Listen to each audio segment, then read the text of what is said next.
কালকে আমি group D এর প্রশ্নপত্র দেখছিলাম, যেখানে একটি পার্সেন্টেজ ম্যাথের প্রশ্নটা ছিল এই প্রশ্নটা। তো আমি ভাবলাম যে এই প্রশ্নের সঙ্গে আরও 10টি পার্সেন্টেজের বিভিন্ন টাইপের প্রশ্ন নিয়ে আসা যাক, যাতে তোমরা পরবর্তীতে যে কোনো পরীক্ষাতে যে ধরনেরই প্রশ্ন দেওয়া হোক না কেন পার্সেন্টেজের, তোমরা যেন সেটাকে সলভ করে আসতে পারো। Hello friends, welcome back to my YouTube channel আমার টিচিং একাডেমি। আজকে আমরা 10টি ভিন্ন ভিন্ন টাইপের পার্সেন্টেজের প্রশ্ন নিয়ে আলোচনা করব। মোটামুটি রবিবারে তোমাদের গ্রুপ ডি এর পরীক্ষা হয়েছিল, সেই পরীক্ষায় এই প্রশ্নটা ছিল। তো এই প্রশ্নটা সলভের পাশাপাশি আমরা আরও 9 ধরনের পার্সেন্টেজের প্রশ্ন নিয়ে একদম সলভ করব, আলোচনা করব। তো চলো শুরু করি। প্রথম প্রশ্ন, 200 টাকার কত শতাংশ হলো 35 টাকা? এই প্রশ্নটা গ্রুপ ডি এ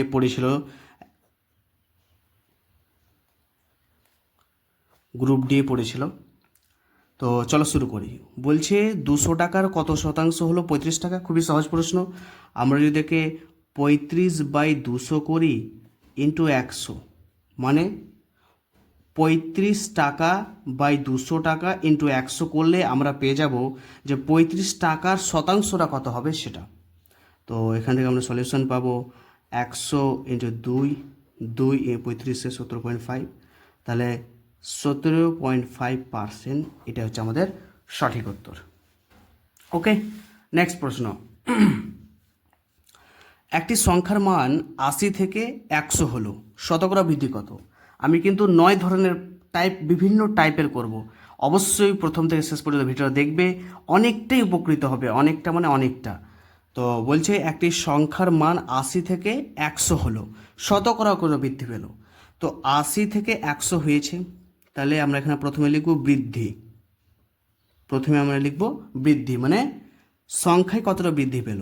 প্রথমে ছিল 100, মানে 80 থেকে 100 বৃদ্ধি হয়েছে, তার মানে 100 মাইনাস 80 ইজ ইকুয়াল টু 20 বৃদ্ধি পেল।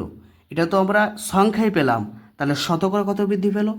মোট বৃদ্ধি আমরা লিখছি না, তো বলে দিচ্ছি। শতকরা বৃদ্ধি হলো মোট বৃদ্ধি বাই প্রাথমিক মান ইন্টু 100।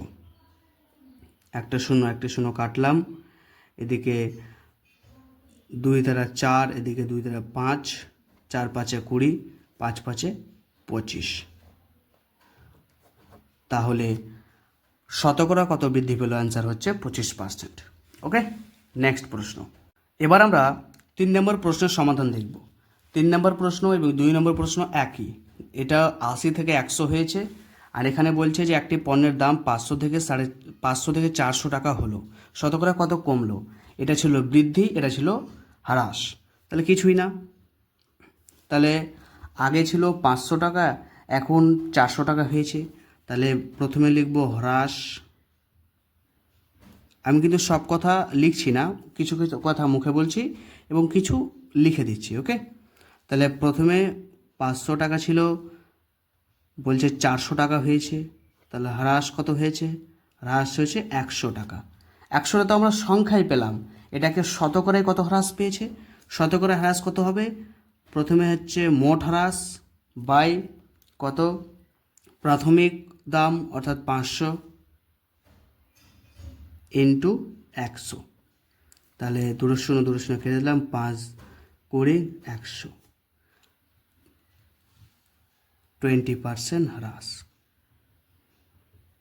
তাহলে 20% হ্রাস হয়েছে। ওকে, নেক্সট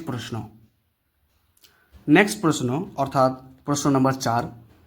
একটি সংখ্যার 25% যদি 50 হয়, তাহলে সংখ্যাটি কত? যদি ভিডিওটি ভালো লাগে অবশ্যই লাইক করবে, কারণ তোমাদের জন্য প্রচুর পরিশ্রম করছি, অবশ্যই লাইক করবে। হ্যাঁ,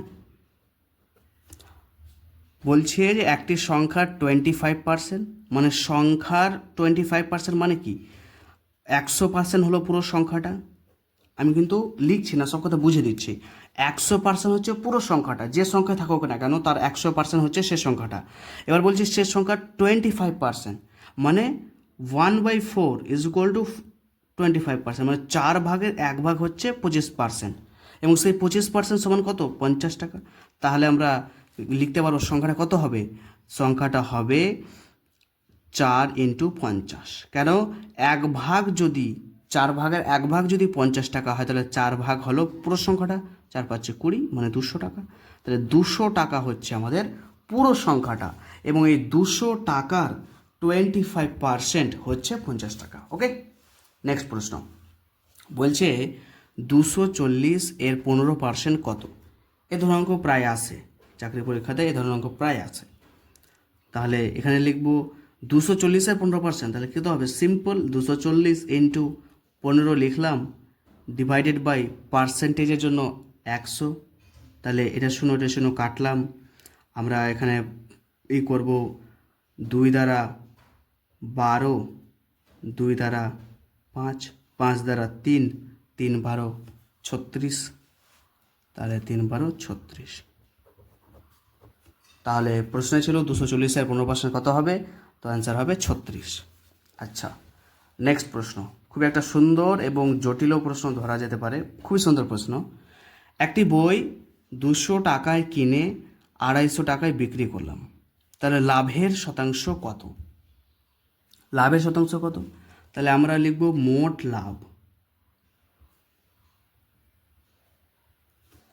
লাভের শতাংশ কত? মোট লাভ। প্রথমে কিনেছিলাম 200 টাকায়, বিক্রি করলাম 250 টাকায়, লাভ কত হবে? 250 - 200। বিক্রয় মূল্য, লাভের ফর্মুলা হচ্ছে বিক্রয় মূল্য মাইনাস ক্রয় মূল্য, তাহলে আমরা মোট লাভ পেয়ে যাব। তাহলে মোট লাভ হচ্ছে 50 টাকা। এর বলছে এটা তো পেলাম আমরা সংখ্যায়, এটাকে আমরা বের করতে হবে শতাংশে কত। তাহলে আমরা লিখব মোট লাভ বাই প্রাথমিক দাম, মানে 200 টাকা, ইন্টু 100। তাহলে 100, 200, 2, 2 × 50 = 25, তাহলে 25%। তাহলে আমাদের যে বলেছিল যে লাভের শতাংশ কত, তা লাভের শতাংশ হচ্ছে 25%, অর্থাৎ 25%। তাহলে এর পরের প্রশ্ন যাওয়া যাক। পরের প্রশ্ন অর্থাৎ প্রশ্ন নম্বর 7 বলছে একটি পণ্যের দাম 400 টাকা, পণ্যের দাম হচ্ছে 400 টাকা, 10% ছাড় দিলে বিক্রয় মূল্য কত হবে? খুবই একটা সুন্দর প্রশ্ন এবং ভাবনা চিন্তার প্রশ্ন। মানে একটা 800 টাকার দামের পণ্য আছে, ধরলাম 800 টাকা দামের ড্রেস আছে একটা, সেখানে দোকানদার 10% ছাড় দিল, এবং ছাড় দেওয়ার পরে ও কত টাকা সেটাকে বিক্রি করলো। তাহলে ছাড় দিয়ে বিক্রি করেছে, মানে এই কথা বুঝতে পারছি যে দাম কেনা দামের থেকে কম দামে বিক্রি করেছে অবশ্যই। তো 800 টাকা ছাড় দিল কত? 10%, তাহলে 10/100 একবারে করলাম, তাহলে 200 কাটলো, 8 × 10 = 80। তার মানে দোকানদার 80 টাকা ছাড় দিয়েছে। এবার 80 টাকা যদি ছাড় দেয়, তাহলে বিক্রি কত টাকা করেছে? 800 টাকায় কিনেছিল, 80 টাকা ছাড় দিল, তাহলে হবে 720। তাহলে 720 টাকায় বিক্রি করলো। খুবই একটা সুন্দর প্রশ্ন। 7 নম্বর তাহলে প্রশ্নের সমাধান করলাম যে 720 অ্যান্সার। এবার আমরা 8 নম্বর প্রশ্নের সমাধান করব। প্রশ্নে বলা আছে যে 500 জন পরীক্ষার্থীর মধ্যে 420 জন পাস করেছে, পাসের শতাংশ কত? এটা ট্রিপল স্টার দিয়ে রাখো। পাসের শতাংশ কত, লাভের শতাংশ কত, তারপরে নম্বরের শতাংশ কত, এরকম শতাংশের অঙ্কগুলো প্রায় আসে এরকম টাইপের। 500 জন পাস করে, 500 জনের মধ্যে 420 জনই পাস করছে, শতাংশের পরিমাণ কত? তার একটাই ট্রিক্স, অর্থাৎ আমরা একটা লাইনেই করব, সেটা হচ্ছে 420/500, অর্থাৎ কতজন পাস করেছে তার সংখ্যা বাই কতজনের মধ্যে, ইন্টু পার্সেন্টেজের জন্য 100। তাহলে 200 কাটলাম, দিয়ে 5 84, তাহলে 84%, তাহলে 84% শতাংশ। তাহলে 500 জন পরীক্ষার্থীর মধ্যে 420 জন পাস করেছে, তার শতাংশ হচ্ছে 84%। নেক্সট কোয়েশ্চেন, একদম সেম কোয়েশ্চেন, যে একজন ছাত্র, 9 নম্বর প্রশ্ন, একজন ছাত্র 600 নম্বরের পরীক্ষায় 450 পেয়েছে, তার শতাংশ কত? প্রশ্নটা ঠিক আগের প্রশ্নের মতো। আগের প্রশ্ন বলা হয়েছে 500 জনের মধ্যে 420 জন পাস করেছে, পাসের শতাংশ কত? ঠিক এটা সেম, ছশো নম্বরের মধ্যে একজন পেয়েছে 450, তাহলে তার যে কত নম্বরে পেয়েছে তার শতাংশ কত, সেম প্রশ্ন আমরা এক লাইনের উত্তর করব। তোমরা লিখেও করতে পারো যে মোট নম্বর পেয়েছে 600, তার মধ্যে পেয়েছে এত, তার শতাংশ হলো এত, এগুলো লিখতে পারো। আমি লিখছি না, ডাইরেক্ট করছি।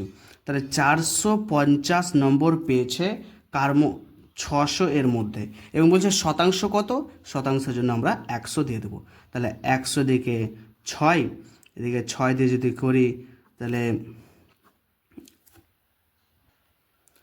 6 7 42, 3 30, 5 6 30, মানে 75%,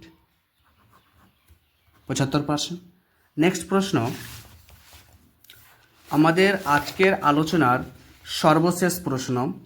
ভিডিওটি ভালো লাগলে অবশ্যই লাইক করবে, অবশ্যই লাইক করবে, এবং এরকমই চাকরির পরীক্ষাতে আসা প্রশ্নের সমাধান পেতে চাইলে অবশ্যই চ্যানেলকে সাবস্ক্রাইব করো, কারণ আমি চাকরির পরীক্ষার সমস্ত ডেটা, সমস্ত ইনফরমেশন অ্যান্ড চাকরির যে কোনো চাকরি পরীক্ষা, সেটা এএনএম জিএনএম হোক, WBCS হোক, তারপরে গ্রুপ ডি, গ্রুপ সি, যে কোনো পরীক্ষার ম্যাথ কোয়েশ্চেন সঙ্গে আরও অন্যান্য কিছু নিয়ে আসে, তো অবশ্যই চ্যানেলটা সাবস্ক্রাইব করবে। হ্যাঁ, লাস্ট প্রশ্ন আমাদের আলোচনার 10 নম্বর প্রশ্ন।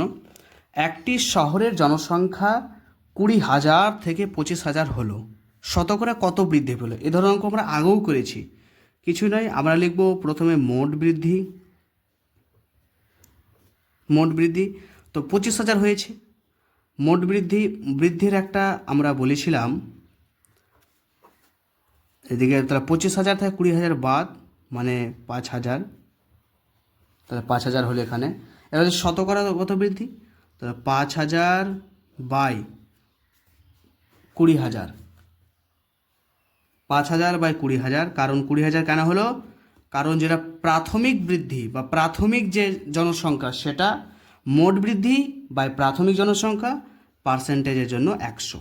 2 কাটলাম, উপরে 2 নিচে 2 কাটলাম, 2 25 50, 25, তাহলে সঠিক অ্যান্সার হচ্ছে 25%।